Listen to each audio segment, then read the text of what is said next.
Started. Should hold it tight. Sorry, I was not anticipating using my phone. But I know with technology, you can never be too sure. Oh, it's because I didn't tighten the actual bolt itself. Sorry. Oh, You that can tell has I'm not an happened to engineer. me. Hi, everyone. My name is Jennifer Van Alstyne, and welcome to The Social Academic on YouTube. Today, I am talking with Tira J. Murray. We're talking about starting a series on social media. She actually created a whole network called The Female Academic on Instagram. It's for women of color in academia, so I'm really excited that she's here talking with me today. Hi, Tira. How are you today? I am good. How are you? Doing so well. So, would you start us off just by introducing yourself and the Female Academic Network? Yes, definitely. So, as Jennifer said, my name is Tira J. Murray. I'm an instructor at North Carolina Agricultural and Technical State University. As you can tell, it's a tongue twister. And I'm also the founder of the Female Academic. I started the Female Academic because I really wanted a platform for women of color in academia to have their stories told. Right. Now, not just saying one race matters over the other. It's we all deserve the chance to tell our stories, and in doing so, I know how enlightening it is for others. Kind of like a seeing through the glass half full and understanding that you are not alone in all of this. And so, with the Female Academic, I started the Instagram television series, and I'm so thrilled, that we have really like a weekly series. And That's so, amazing. yeah, if you have not checked out, please do so. And don't hesitate to reach out to any of the academics that have been featured so far. Yeah, I think that's awesome. I love that your series is weekly. This is a my own series here on YouTube is about once a month, and I just am fascinated that you started this. You really got it rolling. And so, my first question for you is like, why Instagram? Why did you choose Instagram for your network for your series? So I chose Instagram. I did a little bit of research behind this. I really chose Instagram for two reasons. One, because I knew that I wanted a place to house community and visibility. Hmm. So by community, not saying that they're not visible, but for people to actually see people who look like them, sound like them, dress like them in the same spaces that they're in, whether this Right. is hearing them and saying, wow, I don't feel as judged because I know there's someone that sounds like me. Uh, Hmm. so that's really why I chose Instagram to have both of those components together. That's great. Instagram, I think it was probably my favorite platform for a really long time. I'm really visual. I like images. I like videos. I even like Instagram stories and reels, the kind of newer types of sharing on Instagram. And so IGTV is something that I'm really not very familiar with. Can you tell me a little bit about IGTV and what it's been like having a series kind of live on Instagram? Yeah, so I'll definitely give the breakdown of just what it's like to have it and live versus pre-recorded. Oh, very Uh, cool. so I like to have both versions because I understand we're academics. We've got a lot going on, and especially now. Yeah. It's final grades. Final grades. I totally understand that. So for me, I wanted to make it as accessible as possible. So for someone to say, maybe I want to grow my network a little bit more. So I'd like to go live and have that chance to engage with the people who follow me and maybe even Right. gain some followers in that same process. So I do it for those reasons. But to be honest with you, it's kind of the same metrics I'm noticing that whether it is pre-recorded or if it is live, still the same engagement, even though live, you get the chance to interact, to chat, to message in real time. But you can also very much do that with comments and with sending requests and messages. Right. So there are still ways to engage, even if it's not live. And so you actually use both for your series. Hmm. Can I ask? Because like most people, I feel like when they get started, they really feel like they have to do one or another. And it Right. sounds like you decided to do both because you wanted to make it as accessible as possible for the professors that you're having on your show. Has that made it more difficult for you on like the logistics end? No, not really. My key in all of this is scheduling. Hmm. So, like I said, with those academics who maybe, they're going through a lot with work right now. Yeah. Um, maybe some of them are preparing for a conference, XYZ, and they say, I just need to, I want to do this, but I want to make sure I can provide the time to do that. So, Right. schedule been key in all this. So I never feel bombarded. I think that it allows me creativity to say, okay, well, I have two people who um, their area of study is in science, Hmm. uh, more so than maybe I have two academics who maybe are an English professor and they write, on the side as well. So being able to incorporate those different aspects. So very rarely will I have three academics of the same area of study back to back. Very, very, very rarely, unless I know that Right. they're different background wise. So it sounds like you really need scheduling in order to make sure that not only is the content things that people will still see a variety of, but that you and they will both have your schedules at a place where you can both really dedicate the time you need to sit down and have that conversation, whether it's live or pre-recorded. Thank you for sharing that with me. That's really interesting. And I think anyone who's, starting to think, hey, maybe I want to do my own series on social media Mhm. about, my topic of interest. Well, that's something that they need to consider too. So it's really cool that you're able to do both and you found that both work really well. Yeah. I know scheduling in real time is so important, and it's just as important with keeping the series going. Sometimes I do have break weeks because I know not just for my academics are being featured, but for myself, it's really important to incorporate those breaks and say, okay, well, I'm going to schedule a week of content, and we won't have a live this week, but we'll still keep the posts going. So the I engagement like still. that. Yeah, the engagement's always there. And it sounds like even if people aren't on right, right when the interview goes live, they're still able Mhm. to engage with it. They're still able to connect with the people who are interviewed and actually follow them and engage with them on Instagram on their own. So it really is network creating. It's really creating a community. And I really like that about your series.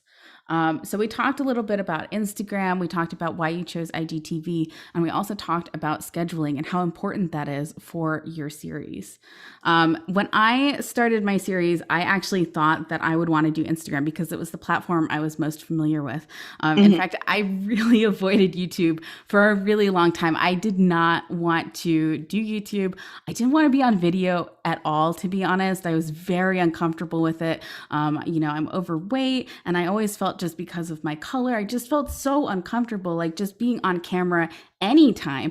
I never thought I would do live video, and now it's honestly my favorite. It's what I prefer to do, Yeah. and so I think that our comfort levels change over time, like where we want to put our energy in changes over time.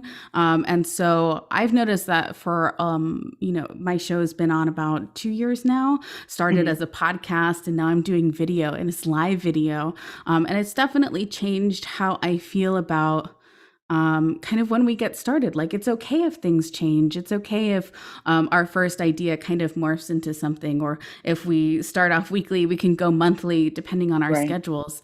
And so, what has changed for you since when you first envisioned starting this series to now? Oh my goodness.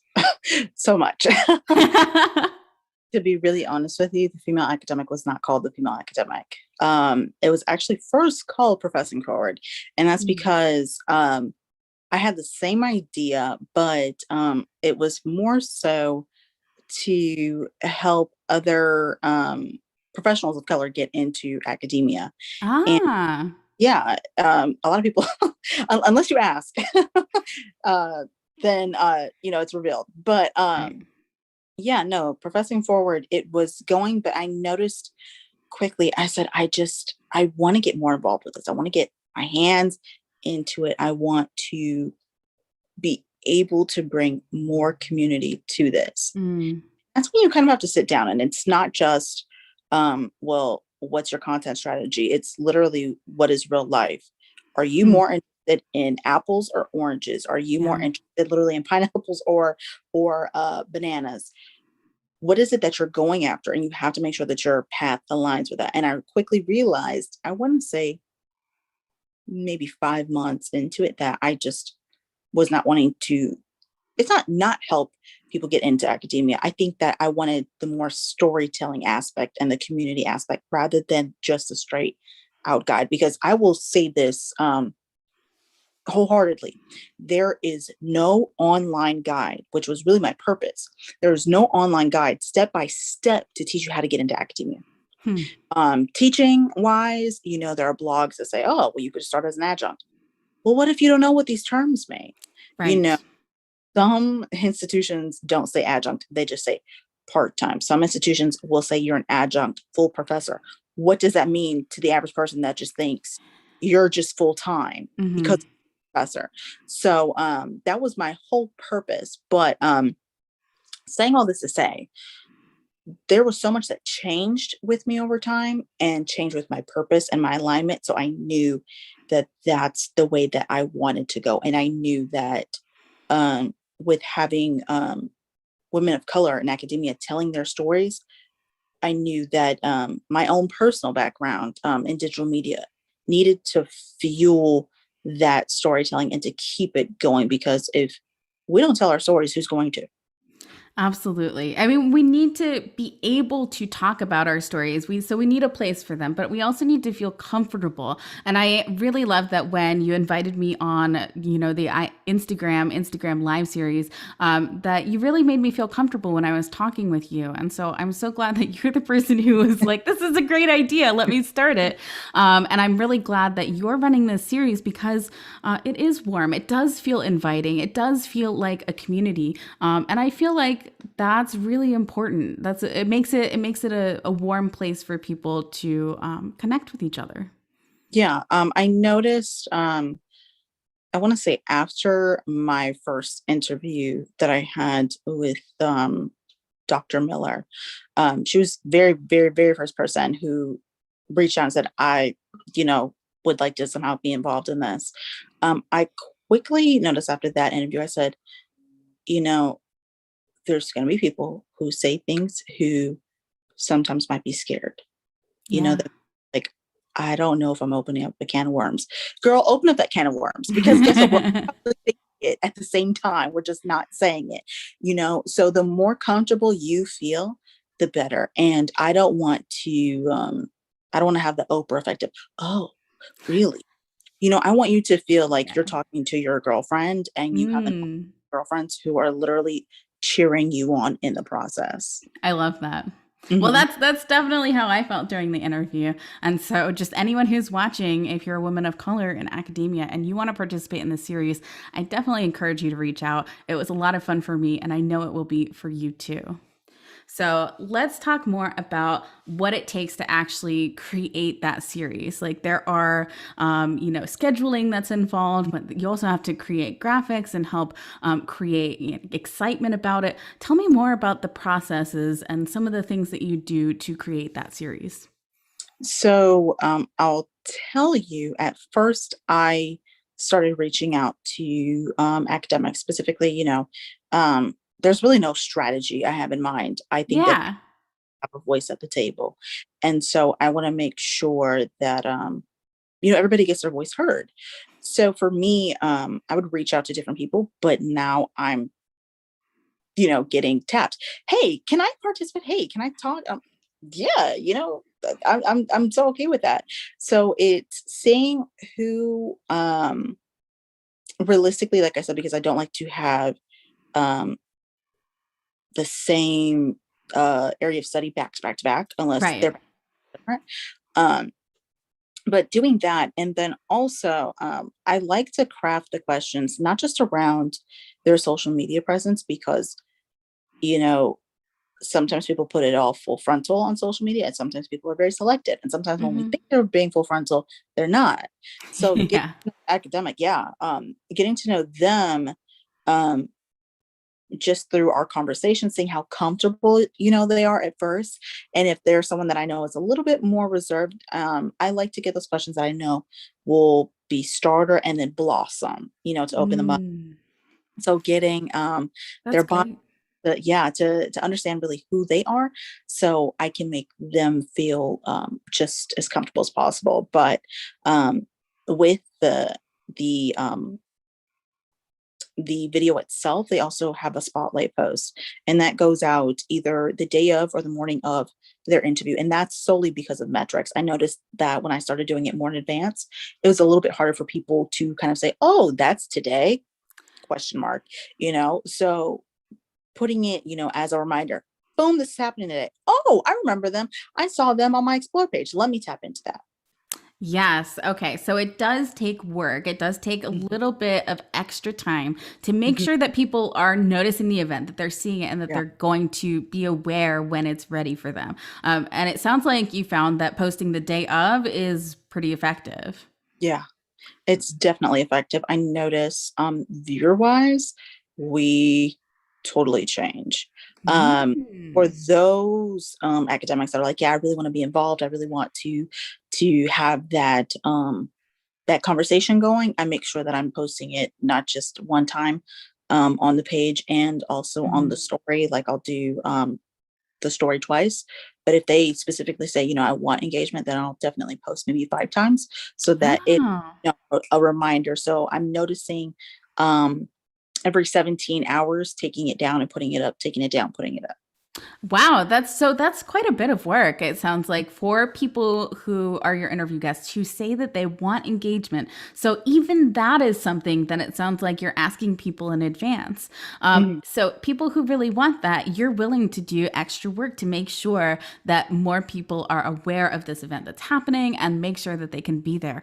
I really love that. I post about this event across social media platforms. So I've had it on my Facebook. I've had it on YouTube. I've had it on LinkedIn. And I noticed that the more I post about something, the more people become aware of it closer to the event. I definitely noticed that I used to be anxious about posting about something like too much, right? I didn't want to annoy Right. people. But then people would be like, oh, thank you so much. I'm so glad you posted about that again because I wanted to be sure to catch that. And I, forgot to save it the first time, or I didn't, set a notification or some kind of thing like that. And of course, that happens to us all the time. How many times do we see cool things that are happening and we're like, well, that would be nice, but we just didn't write it down or like put it on our calendar at the time.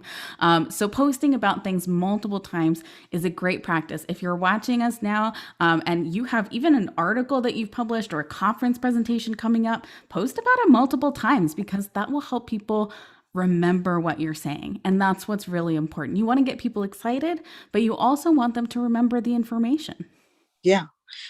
Never be afraid to do multiple posts. Now be strategic about it. One thing that I noticed is that I'll post something and I'll either put it in an archive if I know it's still kind of trending, or I will just delete it if it's just not doing realistically engagement wise what I specifically wanted. If it's getting close to that date, I will constantly post it. So it's literally you refresh, boom, you refresh, boom. Didn't I just say this? Well, if you go to the page, it's only there once. So don't be afraid to really kind of get your hands dirty in that regard. I know some people would say, Mm. well, I'd rather leave it. No, you've got to explore because that's the only way you'll really know how your community engages with your content.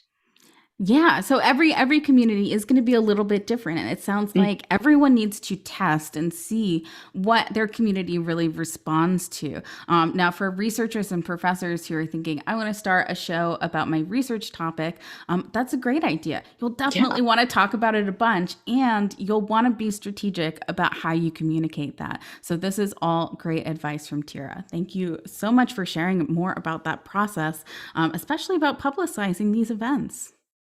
Most definitely. I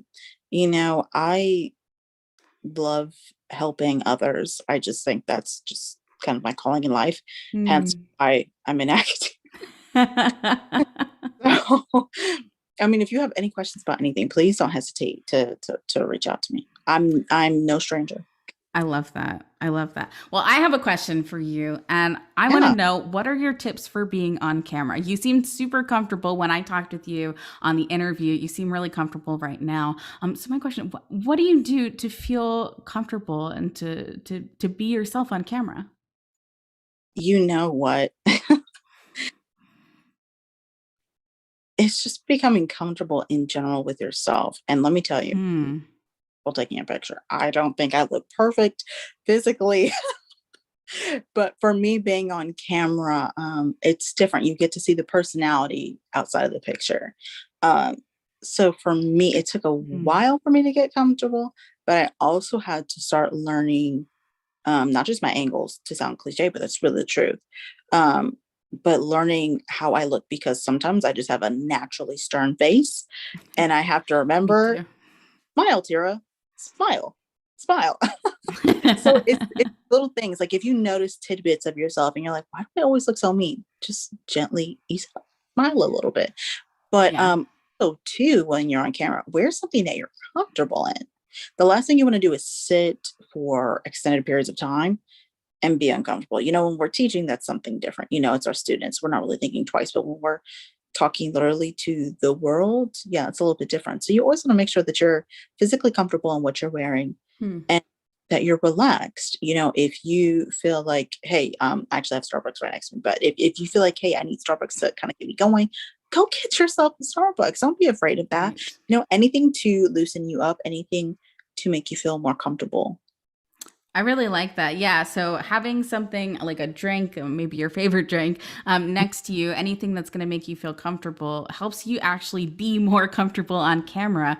Mhm. And comfortable clothes definitely help me feel relaxed. I usually wear dresses when I'm on camera, just so I can like move my legs, just feel Exactly. totally comfortable. I have even worn a blanket, like I've not like without pants, but like I brought a blanket in when I thought I might be cold. I put the Yeah. blanket over my legs. Sometimes I'm barefoot. I mean, like I will do whatever it takes to be comfortable where I'm sitting so that I can feel comfortable on camera. And for me, one of the things that I think makes me feel more comfortable now is being able to like kind of prop up my laptop, Yeah. so that I have more room. Like I can move my hands now, Mhm. and I also don't feel like I have a double chin. So if I have it No, like straight on, like that's definitely gonna show up. And so these are just like little things that I started doing in my practice to help me feel more comfortable on camera. And I'm so comfortable now that I actually got scouted for a reality TV show earlier this year. I didn't sign up for it because it's like coronavirus year and I had a bunch of things going on, but it was just like I did this interview and I felt comfortable. And this was yeah. like 2 years ago. If you asked me if I could do anything on camera, I would have said no. So the fact that like I landed that interview was like crazy. And just like all of these little things that people like you like talking about having that drink next to you, like any of those things that are going to help you feel more comfortable plus practice. Mhm. Really, anyone can be on camera, I think, with those kinds of techniques. And just like, hey, you're going to make mistakes. I definitely make mistakes. I Yeah. just talked about my double chin on camera. Like, being yourself is like, you can't really change yourself, but you can change how you feel about the place that you're in, about where you're sitting, and about how you are on camera just by being yourself more. Yeah. You said it perfectly, Jennifer. Um, you can't be afraid to make mistakes. I make mistakes every week. And I know I judge myself in my head and I'm like, I know someone's like, why doesn't she have it together? But that's the thing. Some people really just don't notice what you're noticing. Most You people don't notice it. yeah. Yeah. Yeah, one time I had like a lot of, actually, it's my first YouTube live. I had Echo Rivera on my show to talk about presentations, and I really didn't know the technology behind going live on YouTube. And like I missed a step. And then there was like a ten second delay that I thought was like a lot longer than that. Mhm. And so we were just like sitting there on screen, like, is this live? Like, are we live? But people just sat there and watched us for like 3 minutes while we got it together. Yeah.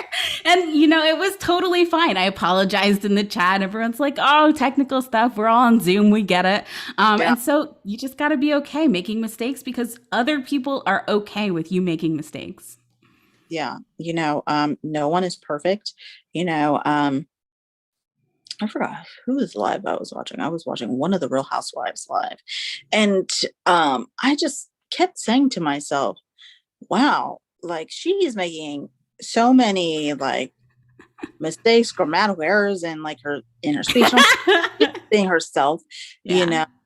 And in that same instance, I was like, wow, the same grace she's extending for herself and just being herself. That's kind of like what I have to give myself. Mm. I noticed too, naturally when I'm really, really comfortable, the academic hat will come off and the Tira hat will come on. So it's just like different slang, but that doesn't make you any less accomplished of what you already have. That doesn't make you No. any less educated at all. So anyone telling you that, is really misinformed. Actually, that's one of the reasons why I have gotten so comfortable wearing my red lipstick and hoops. And that's really because I tell my students too, in the same way that AOC does it, Mm. and same day that I don't know the specific terminology that she was sworn in. She wanted women to remember her and young girls to remember her as a congresswoman with red lipstick and hoops. And I said, wow, she does it so confidently. And I used to be so scared of that and think people would judge. Yeah. But Right. this, lesson applies on camera. You have to be yourself unapologetically so other people can feel comfortable doing it too. Mm. Yeah, I think that's so important, and I love that red lipstick is one way that you are choosing to show that as well. I know on camera I tend to wear lipstick because it really does help provide contrast for my face. So Mhm. anyone with a speech impediment or who needs to be able to read my lips will have an easier time doing that. I also find that wearing lipstick, it just like makes me feel more comfortable on Mhm. camera. Oftentimes I will actually not wear any makeup on Zoom except for lipstick, because that's the one piece that does make me feel more comfortable. Mhm. Maybe because it pops and like that pop of color makes me feel good. So I guess that's kind of, I'm curious, like what is your makeup routine like for when you're doing live video? I have learned keep it simple, stupid. When I go all out, and as you could probably see this ring of light Hmm. around, sometimes, I mean, I might be taking an hour to do it just because Have a ring I light too. yep, yep. Yeah. And so I think it looks perfect. And when I have learned, test yourself before you get on camera. Literally with the ring light, just put on your regular camera and look at how it looks. Put on the video and look at how it looks. If it's not how you want it to look, turn the ring light off. It also does wonders when you just don't like the makeup that you've put on that day. You don't have to have a ring light on because everybody has a ring light on. And so I say keep Yeah. it stupid because um I'm sure you can tell I just naturally really like jewelry. So that Mm. I will accessorize a little bit more with and let my makeup kind of tone down. But the lip somehow is always going to pop. That's your thing. You like that. Yeah. Yeah, I really like that too. I'm not a big jewelry person, so I don't really wear jewelry when I'm on camera. But I Mhm. almost always have like a sweater on, Yeah. just because I get kind of cold when I'm anxious. And I always think that I'm going to get anxious, but then I'm usually fine. But for myself, like I definitely noticed that some of the makeup that I used to wear for camera didn't really show up when I had the ring light on or when I had the camera on. It didn't really show up on screen. it wasn't like pigmented enough. And so I needed to get different makeup for when I was going to be on camera. But, I really don't use it that much. I have a little bit on today, but for the most part, I don't wear it for consultations. I don't wear it for a lot of workshops. And Yeah. I just find that it's more work than I need. And so like if you're okay like not wearing any makeup, like for my last YouTube live, I didn't think I had any makeup on except for lipstick. And so I think that that's like really good advice. Like being able to like actually turn your ring light on, sit in front of the camera and see if you like your makeup and the way it looks. That's really important. For me, I found that I had to actually sit in front of the camera while I was putting my makeup on Yep. to Yep. even know if it was gonna like show up on that screen. So that was something that helped me. I just like turned the camera on like my laptop on with my light and sat there with like a little mirror Yeah. and was just applying things. So I found that helpful for myself. Yeah. It's really all trial and error. It Um, is. like I said, you learn your angles when you're on camera. You will learn the same thing um, regarding your makeup. If you, what is the phrase? Like to do the whole beat, having the baked face, and you're really comfortable doing that and sitting there on camera, go for it. Don't let what I'm telling you deter you. But if go for it. But it's all about learning what works best for you and what you're comfortable with. Right. And I've noticed even too, for people who are not comfortable wearing makeup and then they do it specifically to go on camera to say, well, maybe there's a little bit of a difference. Explore, just because Oh, uh-oh. It looks like your video froze, Tira. Oh no. Well, it looks like we lost Tira for a moment. That is too bad. Hopefully, she'll be back with us soon. So, today we've been talking about starting your own series on social media. We talked about Tira's series on the female academic called, oh, there, you're back. I'm sorry, I didn't Yeah, hear you you. froze for a Hi. second. I'm glad that you're back. Well, thank you.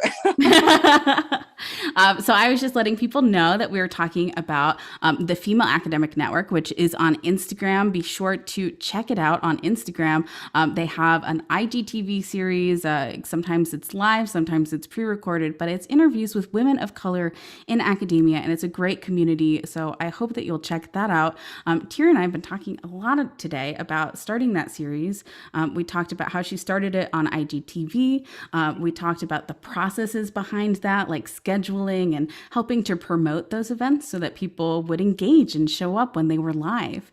And we also talked about being comfortable on camera and makeup and some of the things that we need to do for ourselves in terms of trial and error to see what's going to work for us. Because being on camera, it can be scary. It can be anxiety provoking. Can I ask, were you scared when you kind of started to be on camera? Was it anxiety provoking for you at all? I know for some people it's not. You know what? I'm naturally wanting to be on camera. I guess it's Ooh. around in my training. So naturally I'm like, oh, okay, let's do it. You know, um, but it's different when you have a different purpose and Hmm. you're in the spotlight. I learned that I have to take the back seat and make sure that I'm not being extra in any fashion, and letting the academics shine because that's the whole purpose of this. You know, um, Me being on camera is just to provide a guiding light. They Hmm. do the work. I mean, I'm literally the road, they're the car. What a way to think about it. I think that since my like interview series has gotten more like these kind of conversations, I have found that I'm talking more and that I feel even more comfortable than maybe when I was doing the more traditional interview format. And it sounds like because you're so comfortable being on camera in kind of your natural research and your background in communications and digital media, that was something that you really felt like you had to take a backseat and kind of tone down and make sure that you were letting them kind of be the star of the interview. I really like that. Mm. Oh, can you hear me? Oh, well, it looks like we're having a little bit of technical difficulties again. Are you? Hi. Okay. Well, Tira, we have talked about, I think, all the things that I had on our agenda today, but I want to open the floor to you. And is there anything else that you'd like to say or share about the Female Academic Network? Yeah, you know, we are small but mighty. I've noticed that. Follower wise, just not even come close to really the posts themselves getting shared. Mm, I'm blown away constantly, honestly, at the engagement. So saying this to say, small but mighty, but join the tribe. I would love to have anyone who wants their story told, and don't be shy. I know sometimes we're like, do I really want to do it? But you know, one thing I've definitely learned, and truly in academia, if you are not going to fight for yourself, who is? You know, mm. no one else can speak up for you. So if you are a little shy, don't worry, we can work with that. I will do my best to bring it out of you. So definitely, connect with us on Instagram if you want to be featured. Send me a message, girl. I will have you on there. Trust me, no worries. I would be more than thrilled to have any one of you on there. But that's definitely what I have to say. And it's been a pleasure watching the community grow, and it's been a pleasure engaging with literally academics in every country. I think that's amazing, especially that there's interest and really a need for this community everywhere around the world. Women academics coming together. And I think that your show is such a great platform for them. So I hope that more people come on. Do DM Tira if you're interested in appearing on the Female Academic interview series. I loved it, and I'm sure you will too. Tara, thank you so much for joining us today. Be sure to connect with her on Instagram at The Female Academic. Thank you so much. This has been The Social Academic on YouTube, and we really appreciate you. Thank you. All right. The stream has now ended.